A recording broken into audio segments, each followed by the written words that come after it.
योग गुरु बाबा रामदेव को कोर्ट ने लगाई तगड़ी फटकार। क्या जेल जाएंगे बाबा रामदेव? बाबा रामदेव और बालकृष्ण ने कोर्ट में जज के सामने गिड़गिड़ाकर मांगी माफी, लेकिन नहीं पसीजा जज का दिल। तो क्या अब पीसेंगे चक्की? लोगों को परोस रहे थे भ्रामक विज्ञापन, खूब कमाया माल, अब गले तक आ गए कानून के हाथ। पतंजलि की विवादित विज्ञापन केस को लेकर एक बड़ी खबर आई है। सुप्रीम कोर्ट ने बुधवार को योग गुरु रामदेव और पतंजलि आयुर्वेद लिमिटेड के प्रबंध निदेशक आचार्य बालकृष्ण द्वारा बिना शर्त माफी मांगने के लिए दायर किए गए हलफनामे को खारिज कर दिया है। उच्चतम न्यायालय ने बाबा रामदेव से कहा है कि वे अदालत की अवमानना की कार्रवाई को हल्के में ले रहे हैं। सुप्रीम कोर्ट ने कहा, हम आपके हलफनामे को स्वीकार करने से इनकार करते हैं। हम मानते हैं कि आपने जो किया है वह जानबूझकर किया है और साथ ही हमारे आदेशों को बार बार उल्लंघन भी किया है। जस्टिस हेमा कोहली और जस्टिस अमनतुल्लाह की बेंच ने पतंजलि से कहा है कि आपने कोर्ट के आदेश का उल्लंघन किया है, इसलिए कार्रवाई के लिए तैयार रहें। विवादित विज्ञापन केस में पतंजलि की तरफ से 2 अप्रैल को सुप्रीम कोर्ट ने माफीनामा जमा किया था। बेंच ने साफ कहा है कि यह माफीनामा सिर्फ खाना पूर्ति के लिए है। इसके बाद कोर्ट ने 10 अप्रैल सुनवाई की तारीख तय की थी। इसके बाद बाबा रामदेव और पतंजलि आयुर्वेद के मैनेजिंग डायरेक्टर आचार्य बालकृष्ण ने 9 अप्रैल को एक और एफिडेविट फाइल किया।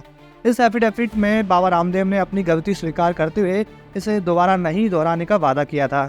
योग गुरु रामदेव और पतंजलि आयुर्वेद लिमिटेड के प्रबंध निदेशक बालकृष्ण की पतंजलि ग्रुप को सुप्रीम कोर्ट से तगड़ा झटका लगा है।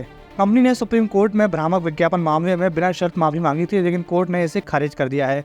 शीर्ष अदालत ने कहा है कि वो अदालत की अवमानना के दोष में कार्रवाई करने की तैयारी में रहे। सुप्रीम कोर्ट में दाखिल 2 अलग अलग हलफनामों में रामदेव और बालकृष्ण ने शीर्ष अदालत के पिछले साल 21 नवंबर के आदेश में दर्ज बयान के उल्लंघन के लिए बिना शर्त माफी मांगी थी। शीर्ष अदालत ने 21 नवंबर 2023 के आदेश में कहा था कि पतंजलि आयुर्वेद का प्रतिनिधित्व करने वाले वकील ने उसे आश्वासन दिया था कि अब से खासकर पतंजलि आयुर्वेद की ओर से निर्मित और विपणन किए गए उत्पादों के विज्ञापन या ब्रांडिंग के संबंध में किसी भी कानून का उल्लंघन नहीं होगा।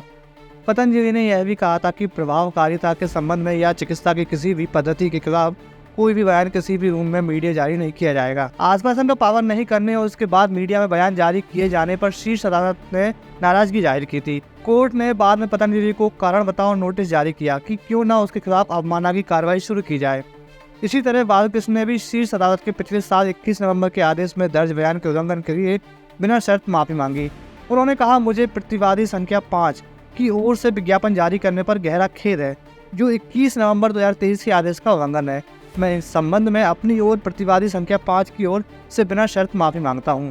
बालकृष्ण ने अपने हलफनामे में कहा है कि इस अदालत के आदेशों का उल्लंघन करने का मेरा कोई इरादा नहीं था।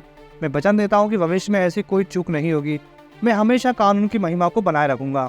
ईमा ने पतंजलि आयुर्वेद पर 2022 में आरोप लगाए थे कि रामदेव की कंपनी एलोपैथी मेडिकल प्रैक्टिस के खिलाफ गलत सूचना फैला रही थी।